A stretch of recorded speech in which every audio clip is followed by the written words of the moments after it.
Yo, England player ratings, but this isn't for a particular game. Now, I've done the England player ratings for the whole tournament. Yeah? So my overall player ratings for the whole tournament. Obviously I'm going to start with a goalkeeper. So Pickford, I gave him a 4. For me, he exceeded expectations against Mexico. That's because for me he commanded his box, and I've never seen that as an attribute for Pickford, to command his box in terms of coming for crosses. Those crosses that he was coming for, I was pleasantly surprised. So he exceeded expectations in that respect, and that's why he got a 4 and didn't get less than a 4. However, he made multiple mistakes. And I don't want to hear about, yeah, but he kept us in it against this team and made this save against that team, because 90% or even 95% of those saves that you would mention are saves that he should be making. Saves that a top keeper should be making. An international keeper for a top international team should be making. Saves that if he didn't save it, these shots, people bring up the Jimenez header, they bring up the McAllister header. If these shots go in, it's a problem. It's a mistake from Pick. It's how did it? We're leading the inquest. How did he let that in? The header against Argentina, it wasn't in the corner. It was close enough to him. The ratings, I give him credit for that save is he got a strong hand to it, so he pushed it away from goal. He didn't allow anyone to follow up and tap it in. I give him that. The Jimenez header, for me, that's a save that, for me, Jimenez should be doing better. Should be putting that back across. If I remember correctly, he should have put it back across the goal, that back where it came from, and he would have scored. It was a good save from Pickford, but again, a save that he should be making. So I think back to the Croatia game where he got a hand on the ball, yet it ended in the back of the net. And again, if it's not top bins, it's not side netting, and it's from distance, I have to question you as a goalkeeper. He let in a goal near post. He let in a cross. That wasn't a looping cross where it's just so out of the ordinary. It's a cross which was like almost head height. Well, it was head height because it was low enough to be under the bar. So that's already 3 things. Charging out a goal. Could have got himself sent off. Should have got himself sent off. Was that against Ghana? Ghana or Congo? I think, it was Ghana. It was Ghana. What else has he done? In general as well, he just gives nervous energy to the backline. Nervous energy. And what else? I'm trying to think. I think there was something else. Argentina, how can I forget? The Enzo goal. A side foot shot from 20 yards. Which again, didn't go top bins, didn't go side netting. These are terrible goals to concede. So, to be fair, after talking about it, a 4 seems kind. A 4 seems kind. Very, very kind. I'm thinking like a 3.5 now. 3.5. A 4 seems very kind, but let me move on. Hendo, Dean Henderson. This is who I want to see. If he continues his form at club level, because for me, he had a better season than Pickford with Crystal Palace. He's won trophies with Crystal Palace. He's been in tournament football with Crystal Palace and won. He's the skipper of Crystal Palace since Gay left.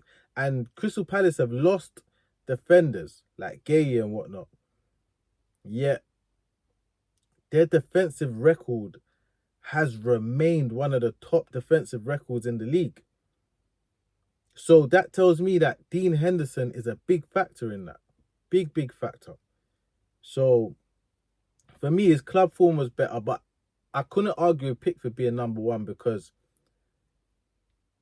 he does save his best performances for England. But now, This tournament has been full of errors for me. And then Henderson is coming for that one game, cool. Conceded 4 goals, cool. But if you watch the game, like I said, France could have won that game. France were missing sitters, and in the first half especially, Dean Henderson made at least 2 one-on-one saves. And in general, he gave a calm energy to the back line. And to me, watching it, I never felt like, oh, what's he doing there? What's he doing there? Do you know what I mean? Even when he's playing out from the back, his distribution was wonderful.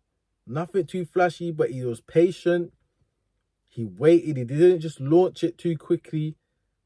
He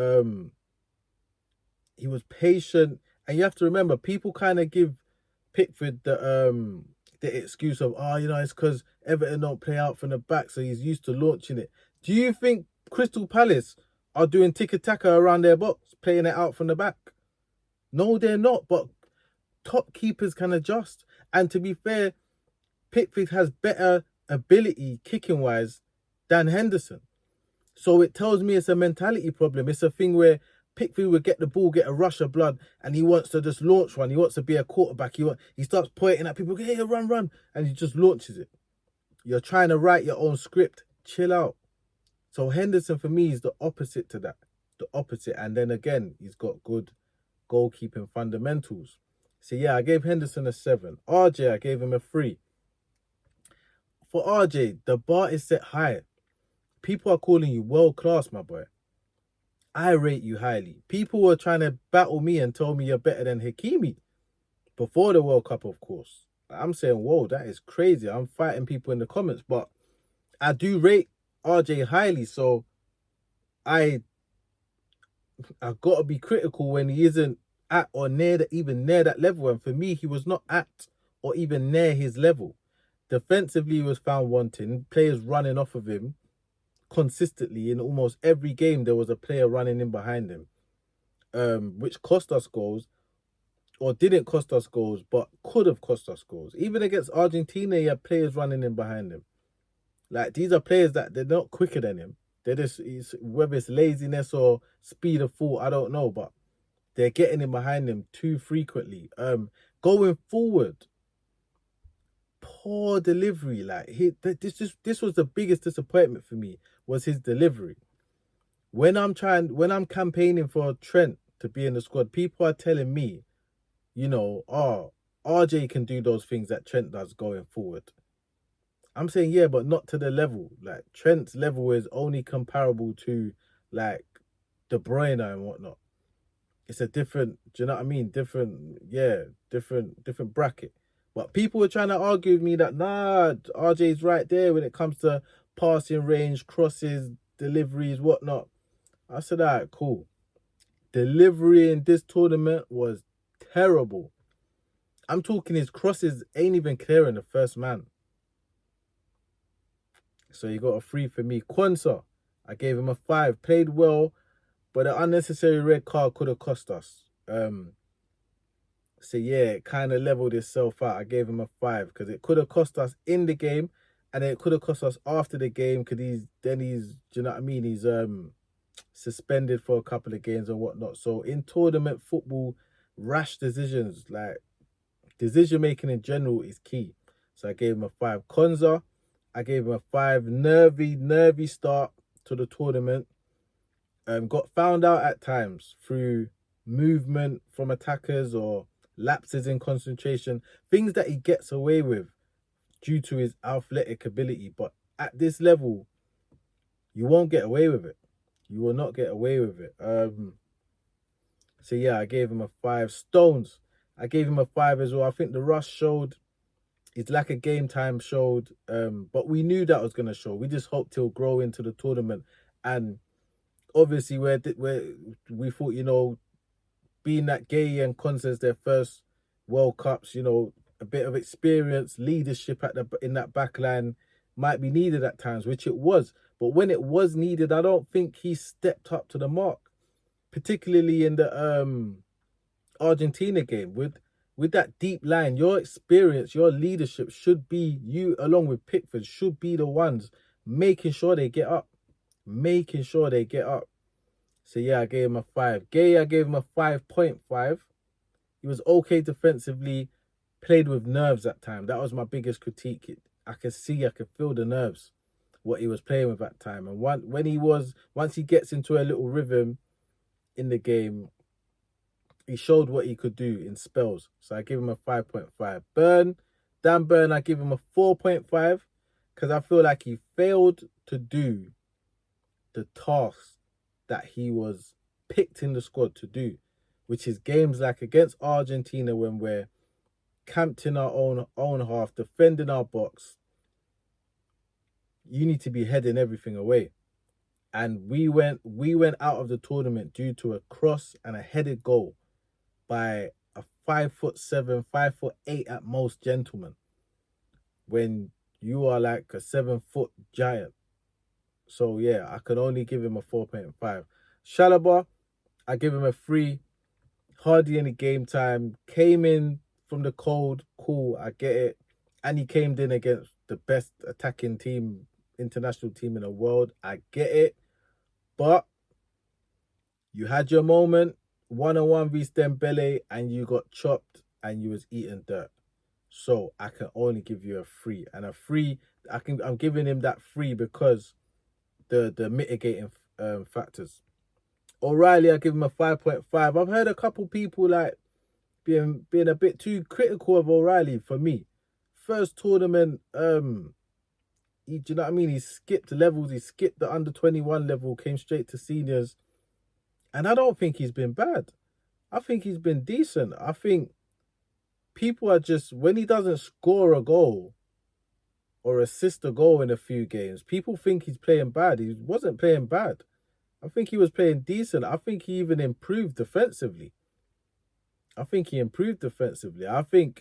you have to remember what his thing, like that thing that he does where he drifts into positions which are hard for teams to pick up. He manipulates space. He sees the space between the lines and drifts into it from a fullback area, which leaves the opposition thinking, whose man is this? Do you know what I mean? And then once he's there, once he arrives, once he box crashes, he's effective.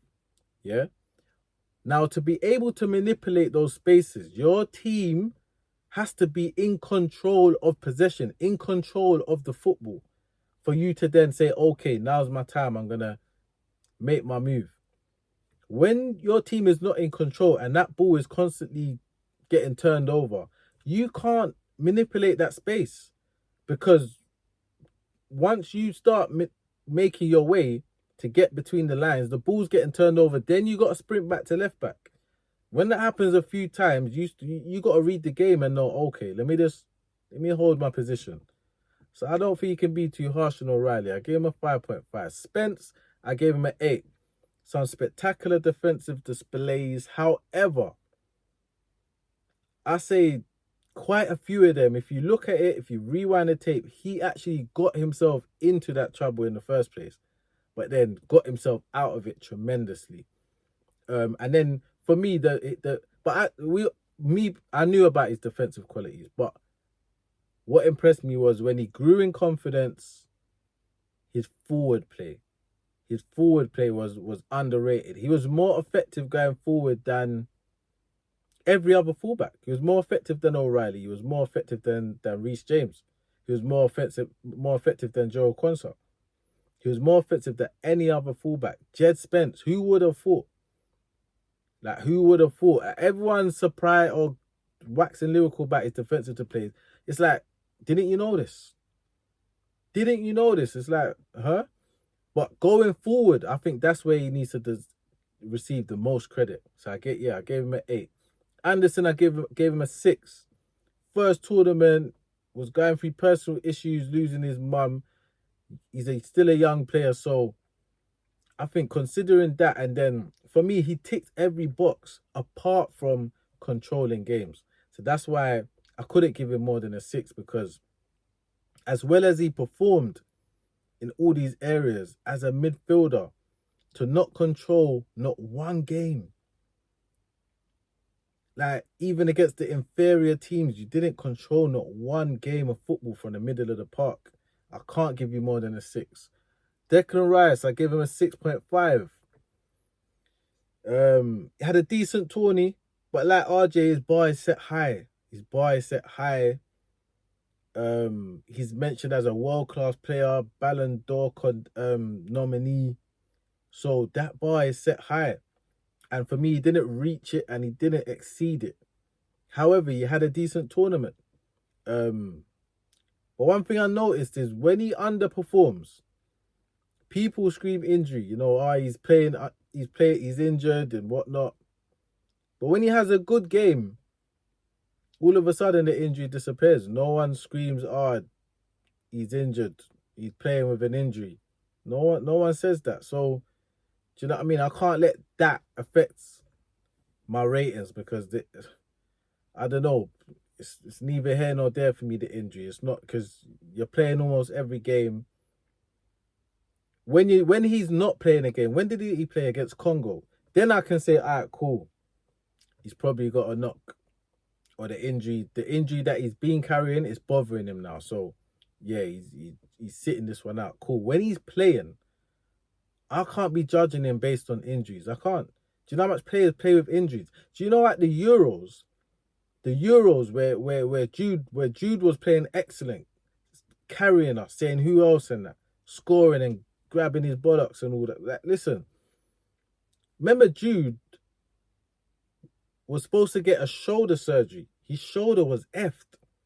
For the whole season, he's playing with this big strapping under his shirt on his shoulder. And he just delayed it and delayed it and delayed it because he knew the recovery period for the shoulder surgery, because it was a serious shoulder injury, he wouldn't have made it for the Euros. So he delayed it until after the Euros. Then he had that shoulder surgery. And then that, in turn, that interrupted Jude's season with Real Madrid because he missed the pre-season and whatnot.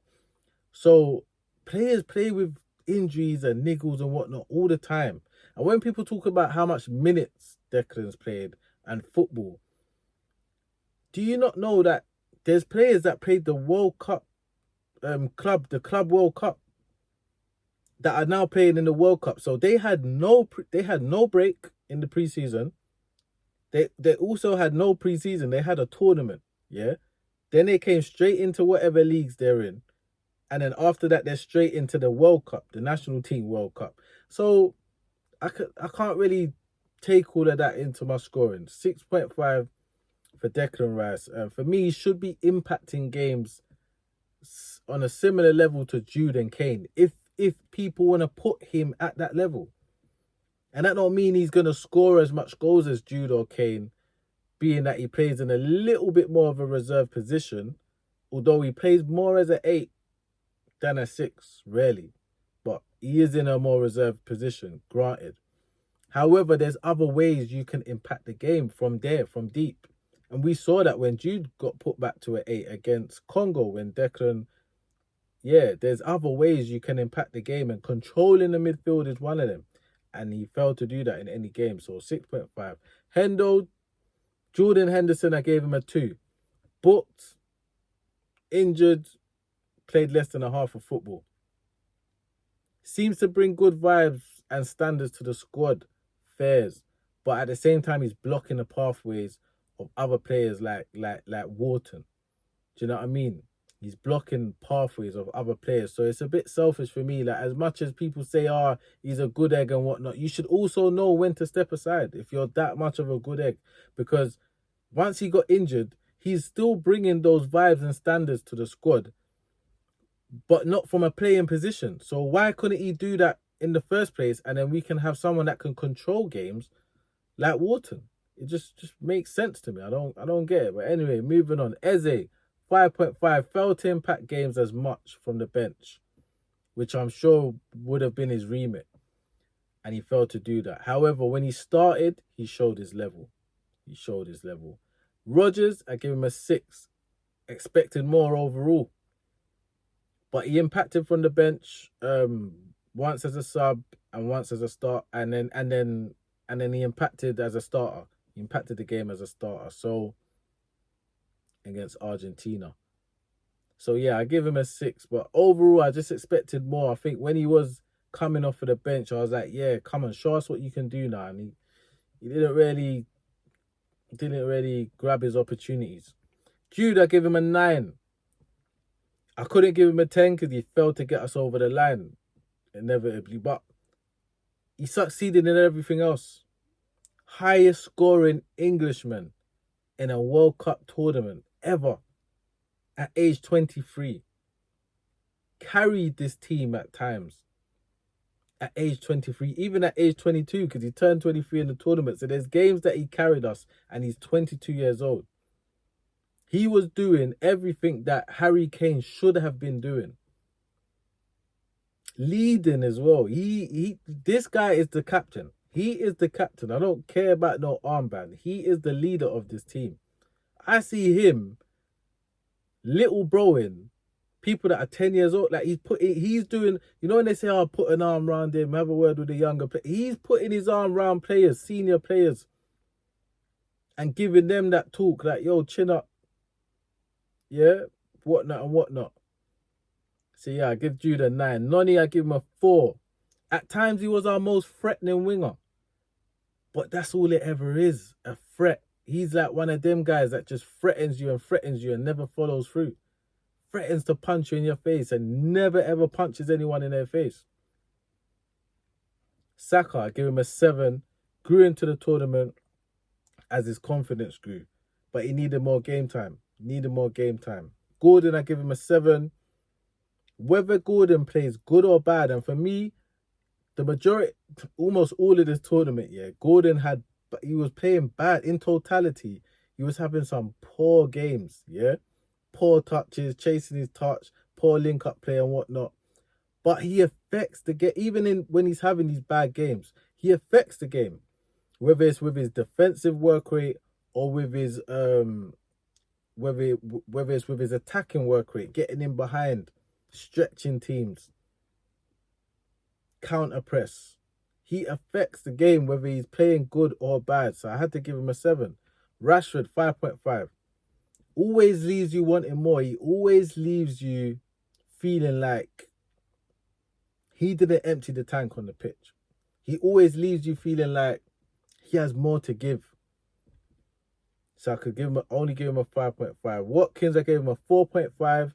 Didn't get enough playing time. And then when he did come on, I don't know, he never, not that he could have grabbed his opportunity. He didn't get much of an opportunity. But even in the last game against France, one of the goals came from him losing the ball. And then, yeah, he's losing the ball and then France go on to score. Like little things like that just made me mark him down from a 5 to a 4.5. Tony, I give him a 5. Again, not enough game time, but when he did when he did start against France, he was occupying those centre halves. He was a handful. So I gave him a 5. Kane, I gave him a 7.5. Scored goals, but didn't lead the way he should be leading, particularly against Argentina. Didn't carry the team, bar one game against the Congo game. The Congo game. Apart from that, he didn't carry the team. Like he should be carrying the team the way Jude did. Jude is the young player. Jude is the prince, so to speak. You're the king. You're supposed to be the king. You're 32. You're the senior player in your peak, your prime. You're only gonna go downhill from here where you are. Jude is still, do you know what I mean, on that trajectory. So I expected a little bit more from Kane, not in terms of goals, in terms of his overall influence of the team, leading the team, carrying the team in those moments. So I gave him a 7.5. Too chill, or should I call him Two Gate? Yeah, because he morphed into Gareth Southgate on the sidelines. I gave him a 2.5. He done okay overall. Many of his first team selections I agreed with. Even I think one of them what I disagreed with, I had to spin the block and say, actually, I got it wrong. He was right. That was the best first 11 to go with. However, he failed the one task that he was here to do. which is get us over the line. And then the least I expected was, because obviously it's not a given that he's going to get us over the line, but the least I expected was for him to be more brave in his defeat. And he wasn't. And then to make it worse, he took no accountability. Found excuses, said our DNA is the problem and whatnot. Like, come on, for me, he needs to be sacked. Yeah? Also, he picked the wrong squad to start with. Yeah, we can have that conversation now. He picked the wrong squad to start with. But I'm going to leave it there because I could go on and on and on about this, yeah? Let me know in the comments if you agree, disagree. Make sure you like, subscribe. Yeah? Peace.